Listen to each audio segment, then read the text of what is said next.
महादेव, राधे राधे, जय श्री राम। मैं आशा करता हूं आप सब ठीक होंगे, स्वस्थ होंगे और अपनों का ख्याल रख रहे होंगे, साथ ही खुद भी पॉजिटिव होंगे और आसपास के लोगों को भी पॉजिटिव रख रहे होंगे। आज आपके लिए मैं आचार्य राजकुमार कुछ ऐसा लेकर हाजिर हुआ हूं। जब आप कामयाब होते हैं उसी पल श्रवण नक्षत्र के लोगों का बदल जाता है व्यक्तित्व। स्वार्थ के कारण नाम हो सकता है खराब। श्रवण राशि चक्र का 22वां नक्षत्र है जो शनि के स्वामित्व में मकर राशि में 280 डिग्री 0 मिनट से 293 डिग्री 20 मिनट तक फैला हुआ है। इसका मुख्य तारा है एल्टेयर अल्फा डेल्टा फाइन। इस नक्षत्र का स्वामी चंद्रमा भगवान विष्णु इसका स्वामी देवता है। विष्णु की मदद से मायावी दुनिया छिपे हुए व्यक्त रूप का सत्य पाया जा सकता है। इस नक्षत्र मंडल के प्रतीक है कान और बाण। इसका मूल गुण है सतत्व अर्थात सामंजस्य, साथ ही तमस अर्थात अकर्मण्यता द्वितीय स्तर पर है और रजस अर्थात सक्रियता तृतीय स्तर पर। इसकी मूल प्रेरणा है अर्थात निर्देशित गतिविधियां। श्रवण की मूल दिशा महान मौन की ओर है जो सृष्टि की समस्त योजना को बनाए रखने के लिए पृष्ठभूमि प्रदान करती है। इस नक्षत्र में ऐसी शक्ति है जो इसमें जन्मे व्यक्ति को गहन ध्यान की ओर ले जा सकती है, लेकिन अगर वह भौतिकता का चुनाव करता है तो उसमें ही उलझ जाता है। नक्षत्र की पौराणिक कथा और उसकी आकार की बात करें तो श्रवण शब्द संस्कृत की क्रिया शुरू से पैदा हुआ है। इसका अर्थ है सुनना और इसका प्रतीक है श्रवण। वेदों और उपनिषदों में श्रवण की बहुत प्रशंसा की गई है। श्रवण ही मनुष्य की एक ऐसी इंद्रिय है जो मनुष्य की पूरी तरह से निष्क्रिय रहने पर भी सबसे अधिक सक्रिय रहती है। आप बिना किसी प्रयास के भी सुन सकते हैं। वास्तव में दुनिया भर का शोर आपके अनजाने में भी कान के पर्दे पर हमला करते रहते हैं, लेकिन अगर आपको कुछ देखना है तो आपको अपना पूरा ध्यान उस चीज पर जो अच्छी तरह से दिखाई नहीं दे रही है लगाना होगा। बिना प्रयास के आप बोल नहीं सकते और अगर आपको जोर से बोलना हो तो आपको और जोर लगाना होगा। अगर आप किसी चीज को सूंघना चाहते हैं तो आपको इसके लिए प्रयास करना होगा, लेकिन श्रवण एकमात्र ऐसी क्रिया है जिसके लिए आपको कुछ नहीं करना होगा। शायद यही कारण है कि उपनिषदों ने श्रवण के महत्व पर बहुत जोर दिया है। उपनिषदों में कहा गया है कि गुरु और शिष्य को एक साथ वह सब कुछ सुनना चाहिए जो सचमुच ही श्रवणीय है। और वैदिक संस्कृति के काल में सारी शिक्षा दो उपकरणों पर ही निर्भर थी, श्रवण और श्रुति अर्थात याद रखना। शिष्य ने गुरु के मुख से जो भी सुना उसे किसी नियत समय पर प्रकट करना ही श्रुति अर्थात स्मृति कहलाता है। मौन और नाद ध्वनि व्यक्त रूप के दो आदिम स्रोत थे।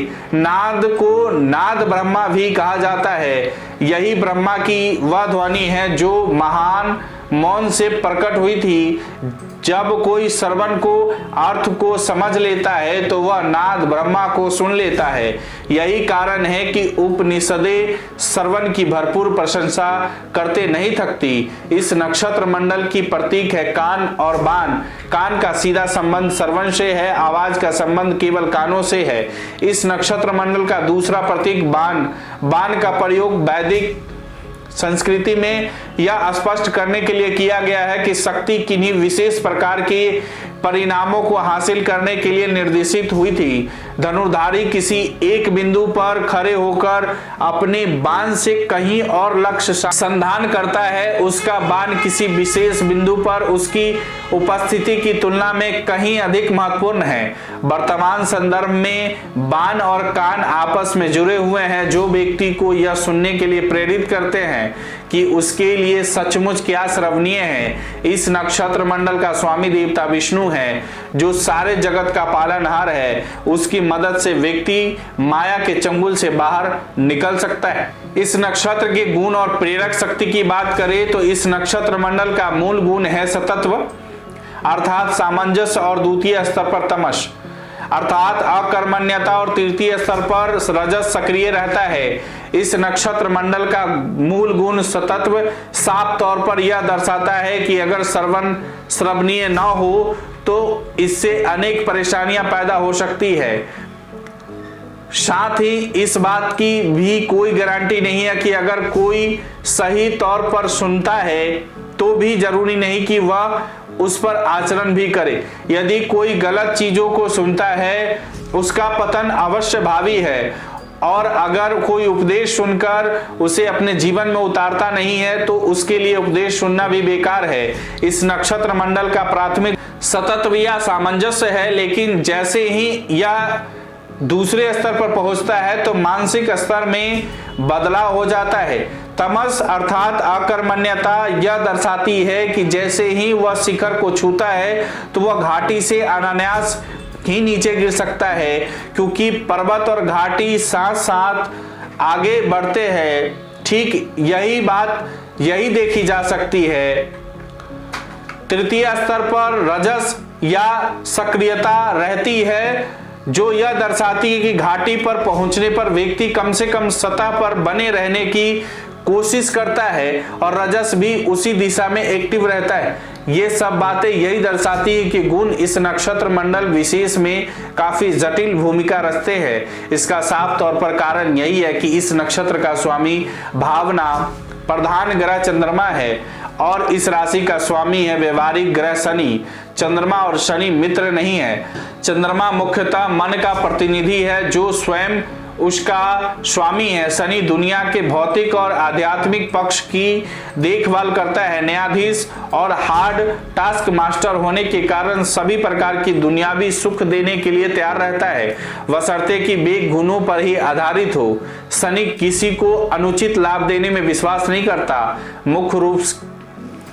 मुख्य रूप में तो शनि एक आध्यात्मिक ग्रह है। जब कोई व्यवस्थित रूप में दुनियावी सुखों का भोग करते हुए जिंदगी जीता है तो शनि खुद ही उस व्यक्ति को आध्यात्मिक स्तर पर प्रमोट कर देता है। मन यानी चंद्रमा मुश्किल से ही यह सीख पाता है। नक्षत्र के गुण और व्यक्तित्व की बात करें और साथ में इनकी ताकत की तो श्रवण चंद्रमा शनि का समन्वय यह दर्शाता है कि इसके अंतर्गत आने वाले हर प्रभाव हमारे चारों ओर के सामंजस्य को भारी अंतर्दृष्टि प्रदान करता है। पर्सनल असंतोष के कारण एक ऐसी स्थिति पैदा होती है कि जब आपके सामने जीवन की जो भी समस्याएं आती है तो वे खुद ही दूर हो जाती है। शायद यही आप वर्तमान हालत के कारण पूरा विद्रोह का रवैया अपना लेते हैं और अतीत के चंगुल से बिना किसी फल की उम्मीद किए अपने आप को मुक्त करा लेते हैं। यह तभी संभव है जब आप अपनी अंतरात्मा के मौन में गहरे उतर जाते हैं और किसी बाधा के अपनी अंतरात्मा की आवाज सुनने लगते हैं। जब आप अपनी अंतरात्मा से जुड़ जाते हैं तो दूसरे से जुड़ने की बात ही खत्म हो जाती है। लेकिन शुरुआत में अपनी नाभि के सूत्र से जुड़ना बहुत मुश्किल होता है, मगर जैसे ही आप कामयाब होते हैं और आपका सूत्र जुड़ जाता है तो उसी पल से आपका व्यक्तित्व बदल जाता है। जीवन का सौंदर्य आपके सामने अनावृत हो जाता है और इस हाल में आपका दिव्यता का अनुभव करने लगता है। आप बहुत एक्टिव होते हैं, बहुत मेहनती होते हैं और अपनी परियोजनाओं पर ही ध्यान केंद्रित रखते हैं। आप अपना काम बीच में अधूरा छोड़ने में विश्वास नहीं करते और इसी गुण के कारण आप अपनी मंजिल पाकर ही रहते हैं। आप में अपना कौशल विकसित करने की उत्कृष्ट इच्छा होती है। इससे आप काफी मशहूर हो जाते हैं और लेखक, अध्यापक, दार्शनिक या वैज्ञानिक के रूप में अपना नाम रोशन करते हैं। आपको अकेलापन भी अच्छा लगता है और यही आपके संपूर्ण व्यक्तित्व का जादू है। आपके लिए फाइनेंशियल सुरक्षा बहुत जरूरी होती है और इसी कारण आप अपनी मंजिल पा ही लेते हैं। शुरुआत में संघर्ष जरूर होता है, लेकिन उसके बाद कामयाबी आपके चरण चूमने लगती है। कभी कभी अपनी निष्ठा के कारण भी आपको काफी तकलीफ और दुख झेलने पड़ते हैं। आपकी कमजोरियों की बात करें कि तो कुछ मुद्दे ऐसे हैं जिन पर गंभीरता पूर्वक ध्यान देना जरूरी है, वरना वे आपके पतन का कारण भी बन सकते हैं। कभी कभी विचारों में कट्टरता और जबरदस्त ईर्ष्या के कारण आपके लिए दिक्कतें आ सकती है। जैसे ही आप असहिष्णु होते हैं, क्रोध आपके केंद्र में आ जाता है। स्वार्थ के कारण आपका नाम खराब हो सकता है। अगर आपको वीडियो अच्छी लगी हो तो इसे फेसबुक और यूट्यूब पर शेयर और लाइक जरूर करें। इसी तरह और भी वीडियो देखने के लिए जुड़े रहे गणपति ज्योतिष संस्थान से। अपने विचार हमें कमेंट बॉक्स में जरूर भेजें। नमस्कार, राधे राधे।